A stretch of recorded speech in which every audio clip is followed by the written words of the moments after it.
It's always awkward to start something that I'm not sure where I'm going with. And I wish there was some way of, maybe it is, to kind of hide my face so I don't stare at myself when I'm recording. Maybe it is something like that somewhere. I'm not very familiar with the functions. Show captions. No. Apps. Maybe it's there. No. AI companion. It doesn't sound. No, I have to upgrade if I want that. No, I'm not going to do that. Host tools. Hi, no. Allow participants to blah blah blah. Hmm. Hide profile pictures. Is that it? Doesn't sound right. Hmm. Where can it be? Hmm.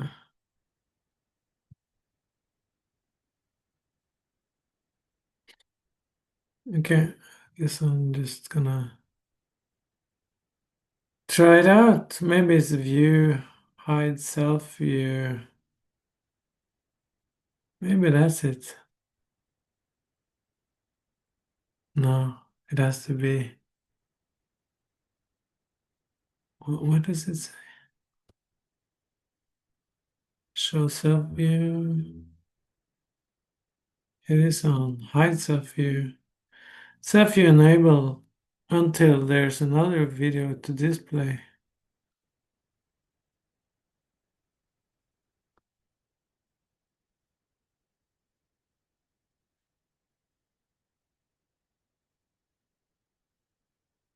Immersive. Okay, I got something in front of my face. So I'm just gonna keep it there. It feels more comfortable without having to eye gaze with myself. Uh, Makes me a little less self-conscious, I guess, and that's helpful. Um, and I think the reason I'm doing this, I'm just gonna look at my phone before I continue. I feel pleased with my new phone. Um, there's basically a computer.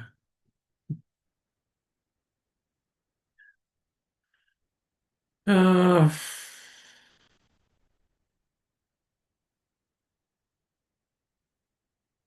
I'm not sure where to start, but I think I'm gonna explore seeing, seeing, like both like seeing internally or like the kind of object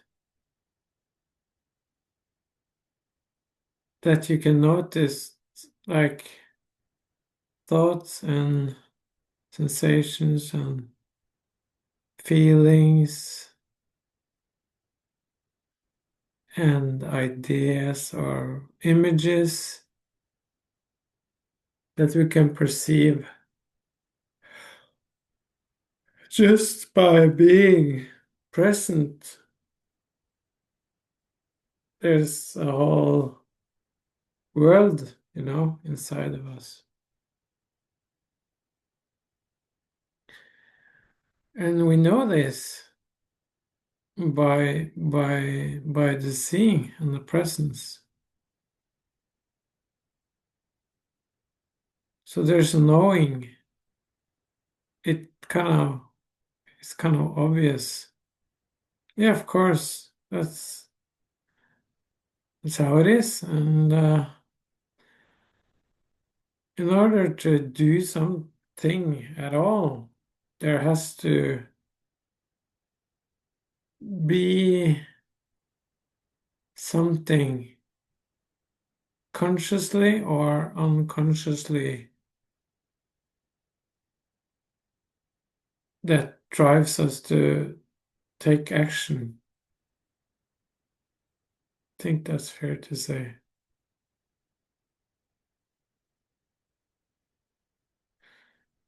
And when we notice this, whatever it is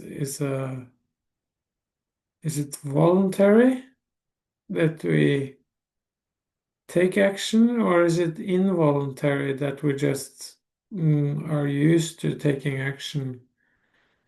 So we don't have to think about it. We don't have to reflect on taking action because it's what we do because of patterning, I guess. We're used to do the dishes or turn on the dishwashing machine, or we used to chew our food or not. Um,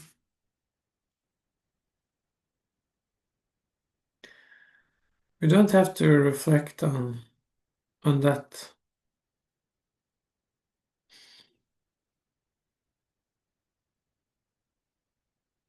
So when it comes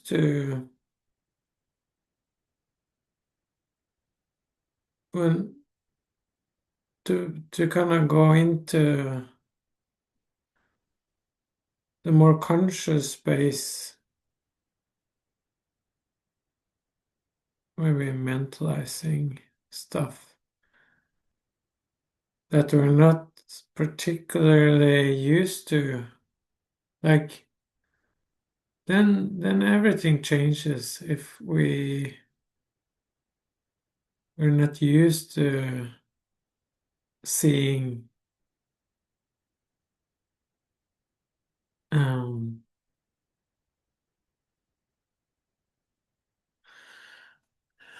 and we can encounter an mm, endless stream of things, objects, sensations, feelings, blah blah blah,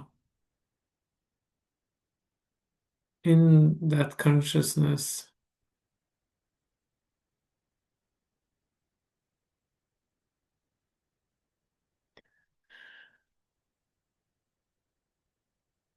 And but the problem, of course, if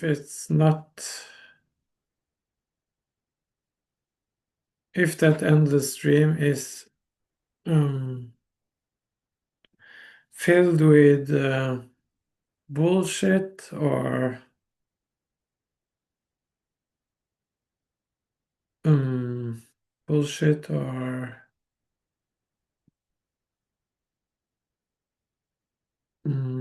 trying to think of examples. Bullshit. Maybe I just use bullshit is a very broad term, but there's so many ways to bullshit ourselves and others, and looking through the that lens of bullshit. Of course, it's been written a whole lot of philosophy around this. Actually, a book that I think I had at times that I might we have to buy again because I can find it.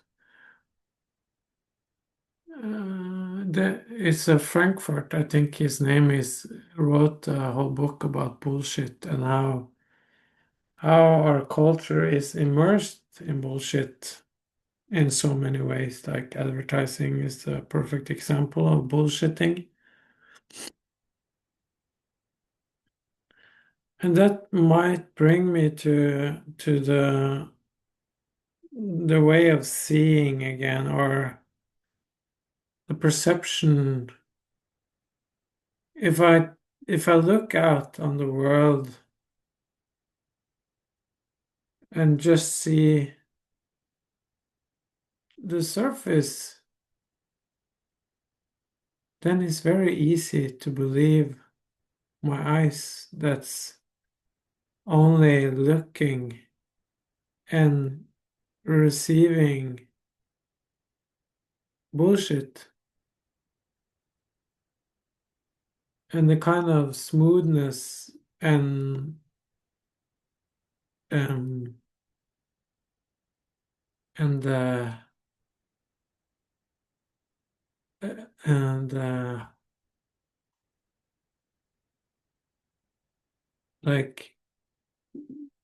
like the Marlboro advertising where you see this beautiful landscape and there's a guy standing there smoking,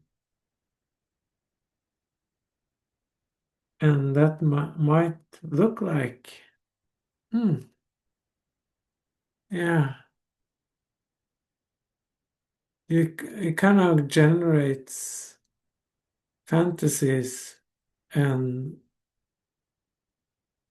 like, yeah, it's obvious. I don't have to go on with this, but to get back to my point of how perception and imagination is so deeply coupled, it's useful to know that this is bullshit.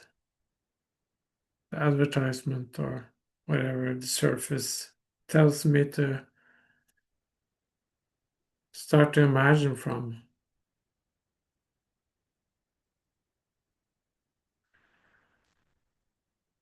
So to go back to the applicability of reflecting, it's useful to know that this is my consciousness and what my consciousness is doing right now. Like right now, it's looking to articulate something that's very not, especially, I don't, because I'm not sure where I'm going with this. Or, yeah, I can see the end point, but to get to the end point of what I'm going to try to articulate is not, this is not an easy task.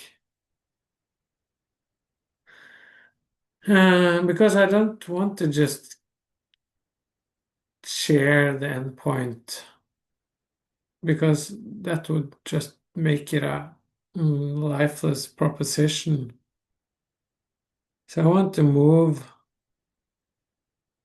towards it and not uh, try to nuance it enough that I can more like perspectively and participatory participate with the emergence of the idea that I'm gonna point to. And along the way, I think I'm gonna try to use some metaphors because I love metaphors. And I'm gonna lean on, uh, there's the paper. I'm gonna lean on different kind of keywords from the 10 astrological archetypes that is copyrighted. Might breach this. Hope not. I'm not sure about the legislation about copywriting, but this I got from Lawrence Hillman's um, book about the archetypes, the astrological archetypes.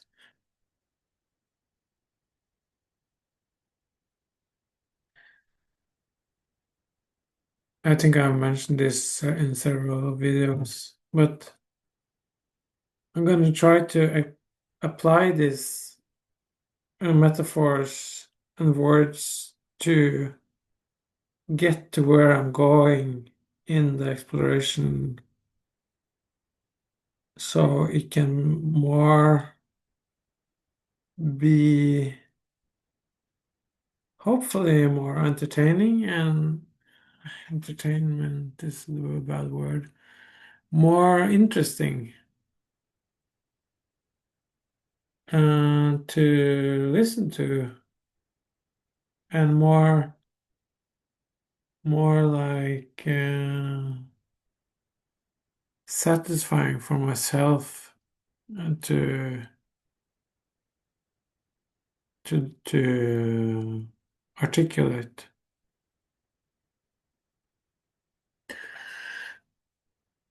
That's my attempt.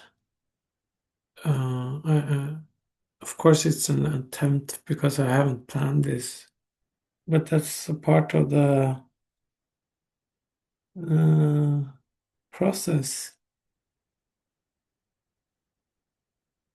I think it's a useful way to exercise the machinery of noticing and articulating that kind of movement, from that vertical movement up and down in a very, of course, uh, want to use the word Neoplatonic.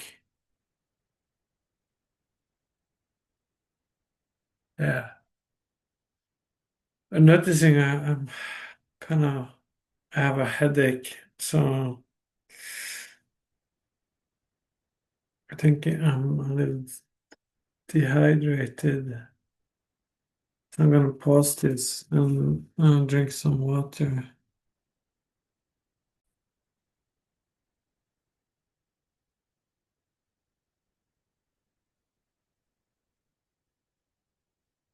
Yeah, also, I just remember that I played with a word yesterday that I found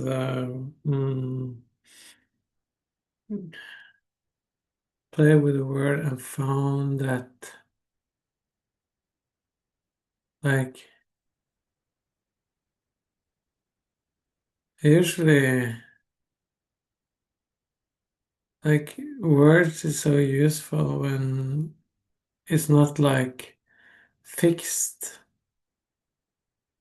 when you can kind of like look at them and play with them and not being serious about the word, but just being playful and kind of wonder what can this word mean if I do stuff with it. And the word that I kind of played with that kind of got some new aliveness to it was department. Department. And I thought, like, is it D? Like deconstruction, for instance, or department? And if I put I put the word whole, like with a W before it, is the whole department. The whole department. I think that's just like, yeah, that actually gives me a segue to what I'm gonna go into next. But my point that I'm trying to make is like you have the whole word, like whole, holistic, not holistic, but whole with a W, and you have a department. So you have a whole thing and you have a department, and department is actually an old word for part.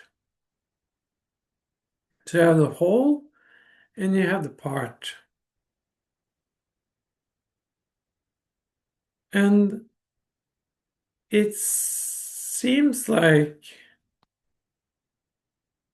at the first glance of this, it's like, okay, a part is also can be a part of the whole. But we usually think that whole and the part is something that's not like it's very easy to not see that the part is a part of the whole. And we just see in the part. And of course, our left hemisphere, according to Ian McGilchrist, talks about the function or the function in neuroscience that our left hemisphere is very good at seeing details and maybe this is gonna take too much time to. Maybe this is not useful side step. Maybe it is. I think it might be. Not sure. But he talks about the right hemisphere is very good at perceiving wholeness or a whole concept or the whole thing or the whole bread or the whole whatever the whole is. Like the whole plant is not only the leaf. So and of course you want to have a balance between details and the whole.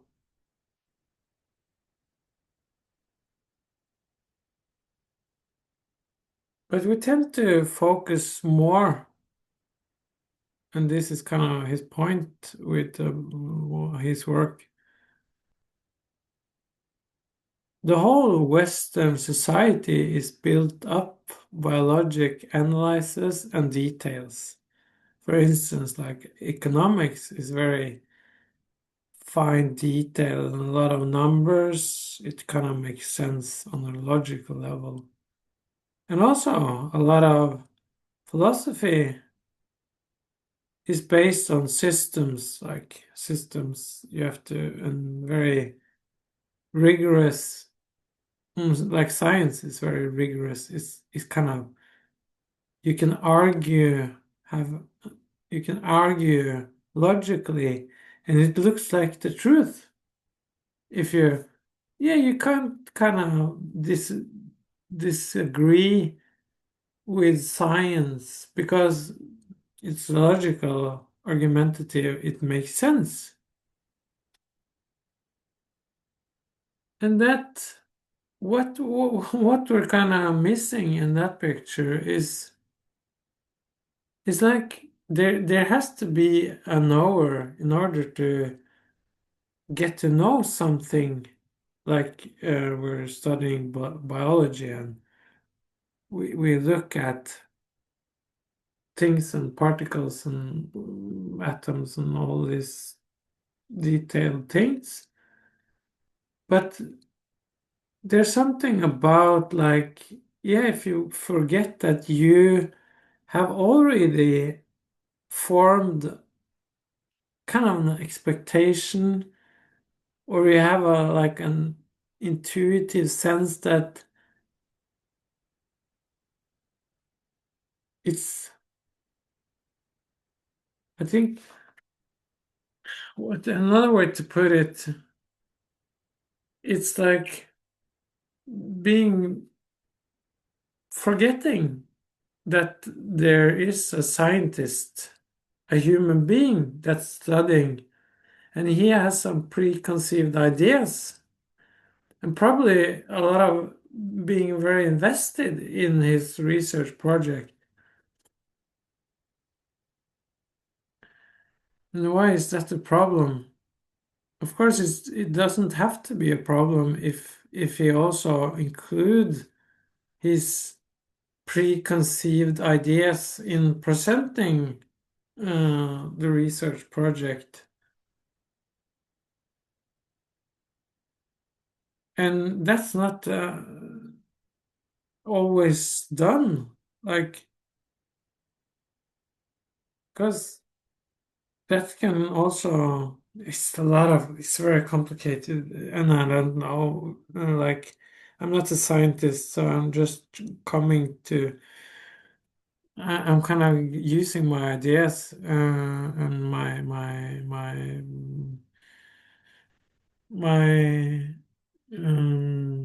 limited knowledge about this. So I think I stepped too far in trying to make sense of what I'm speaking to. So I'm going to go back to something that might, okay, we have the whole and we have the part, and it can look like if we just see the part, it doesn't immediately, without the context of the whole, it's not, it might not look like they can fit together. Like it's, no, this is just the way it is, says the detail. Like this has nothing to do with the whole.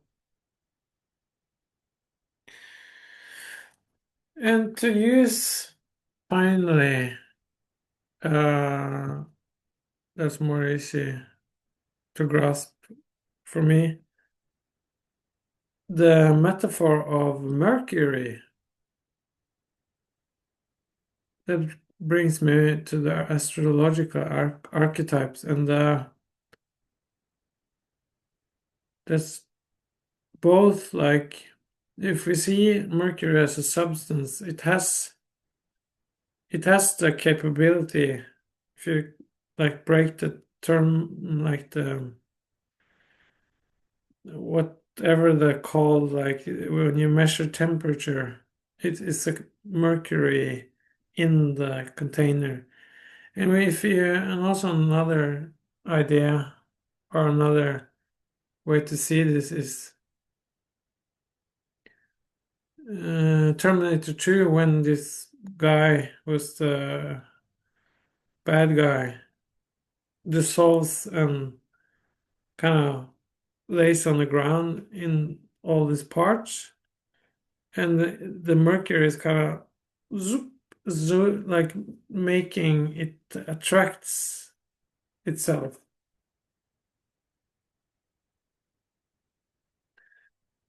and and it becomes whole again. And that brings me closer to, and I know, realize like my headache is not very helpful right now. Of course not. But it brings me further towards where I think my endpoint is for now. So Mercury is working. The substance of Mercury has this attraction towards itself.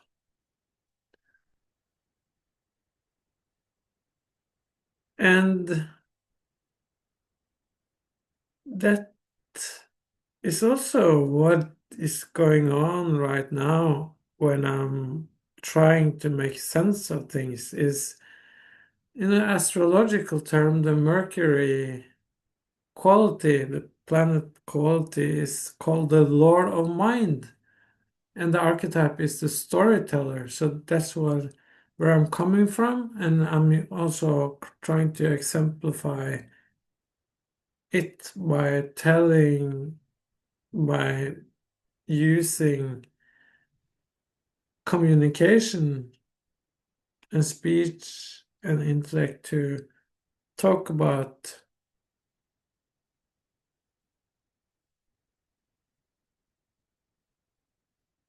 dialectic, basically.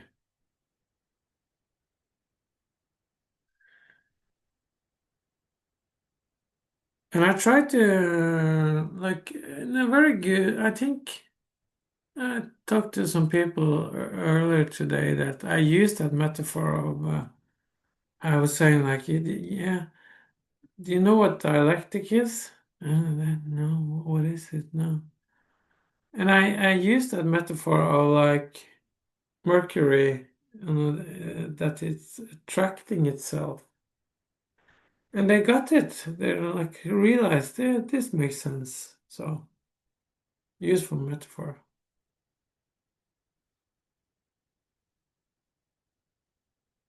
Um,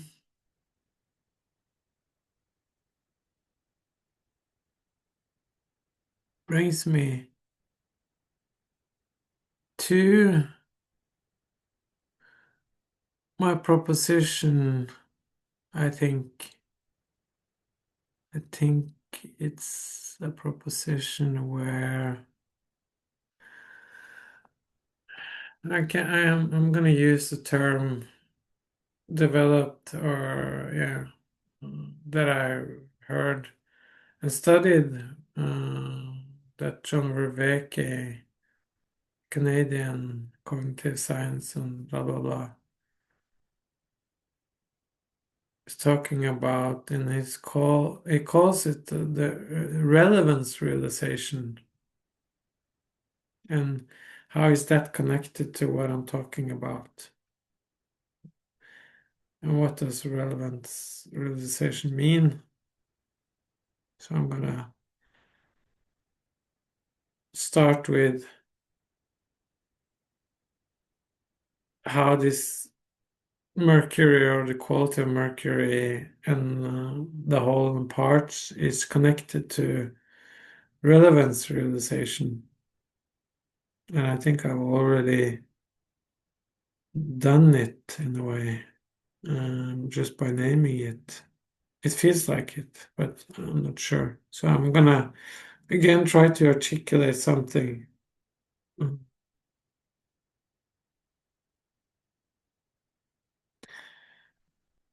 And I think, like, if you're not realizing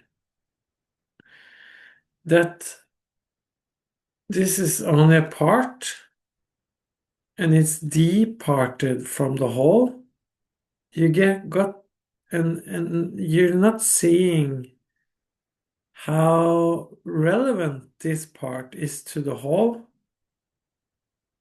You're not realizing the truth of the and how relevant is not a logical truth, because truth and logic is not the same. I'm talking about the truth, like, and how, yeah, so the truth and the logic of an argument is not this on the same level. It can look like in politics, for instance, they can have an argument that, yeah, that looks true. But what's going on the deeper level is feels like truth instead of like, oh, it makes sense in my mind. So I think that's quite clear. And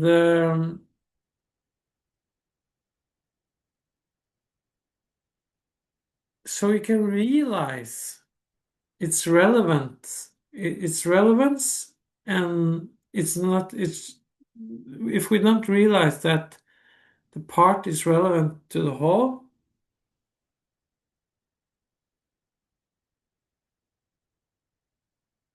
it can be mistaken because it looks true if I use all my five arguments, but it can look true, but I'm not seeing the whole. That's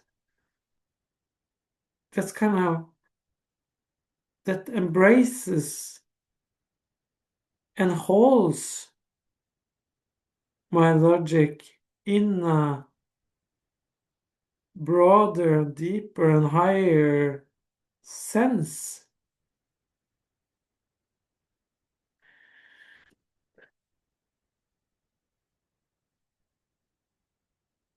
I think I've managed maybe to get to my where I have been going with this might have, and I'm the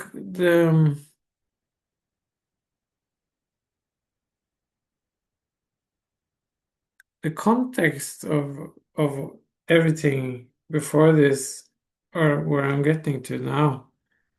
It's like I've been working with a project. It started 7 years ago, I think, maybe 8 years. And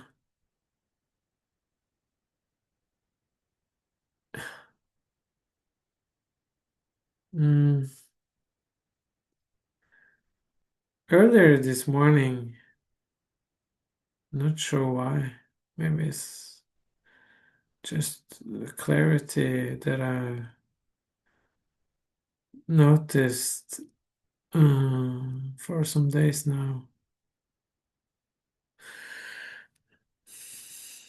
I I kind of realized what I've been staring at for such a long time. This object that emerged and developed over the years, as the most development has been since December last year, I think it was. Yeah. But there was something, and I could see the endpoint, especially stepping into like the archetypes first and discovering Lawrence Hillman's work with the 10 astrological archetypes. I could see the endpoint on my project, and but there was something I couldn't like when I saw the endpoint, the physical endpoint of this object. I couldn't. There was something in me, or might be intuition, that if I present this like that, it wouldn't.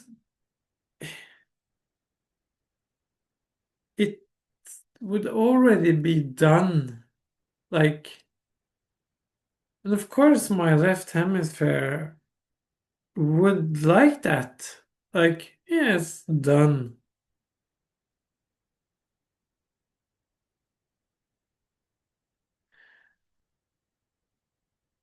Problem with things getting done and not realizing the process of it wouldn't justify what I'm trying to talk about in presenting this object and use it in facilitating. conversations.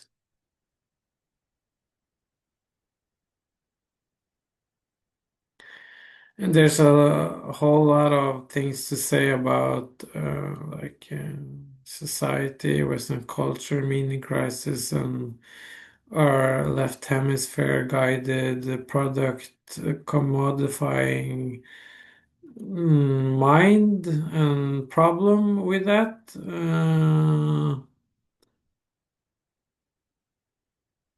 I'm not gonna start ranting about that.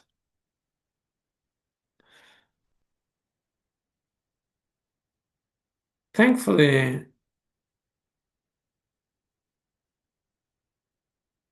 I realized a solution that's not about completing what I thought was the endpoint. And I thought that for a long time now. And I saw that like if I suddenly I realized that like relevance realization, like what's relevant in this structure or this object that I've been playing with and developing.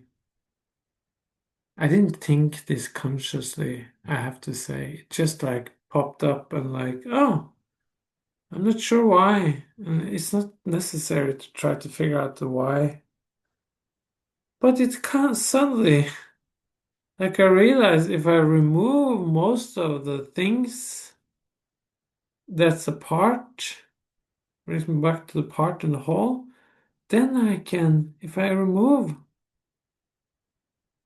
most of the objects, then it's perfect to try to place these objects, archetypes, and planets and stuff. Then I can then it can be really useful in order to play with and invoke that sense of play in facilitating this thing. And the exploration can be more like organic and interesting because then people can really like participate with it. It's not done. And why would you participate something that like is already done? Like that doesn't make sense. So I think it's fair to say that I've been participating with this project and that I for a long time, but I didn't have the adequate language and the especially the yeah blah blah blah. I don't remember all the things I've been kind of inspired by. But so in my participation and perspectival, to use Vervaekian language, perspectival participatory knowing and also procedural knowing, I realize because it's a thing. What's the last P? It's four P's. Procedural, perspectival, participatory. There's one more P. What is it? I tend to forget one of them. Procedural, perspectival, of course, proposition, propositional knowing. The most common one, like theory, like the books and stuff. Because I immersed myself in this for some years, I think that's that suddenly shine towards me in this final step of a way to present and facilitate this thing. And that feels like that really feels like finally I can this finally I can see the usefulness of this thing, and it can hopefully get people to see things that they've already sensed but maybe not have enough clarity in. And also talk about this. I want to call it, I think it's going to be called soulful philosophy.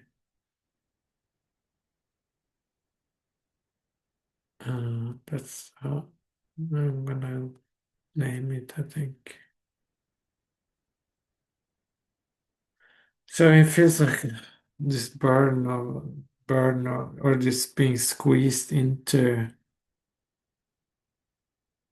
the desire to really realize the thing in the process, and also that it can be real, like the other meaning of realization. It can become real in that facilitation. So that's what I'm trying to convey. I'm not sure if that this all this makes sense, but I attempted to do justice to my own meaning making and articulating, and now I feel quite tired and I'm still having a headache, so I'm gonna stop here, and hopefully this will reach you. And if you have listened to all of this, I thank you for your attention, your time, and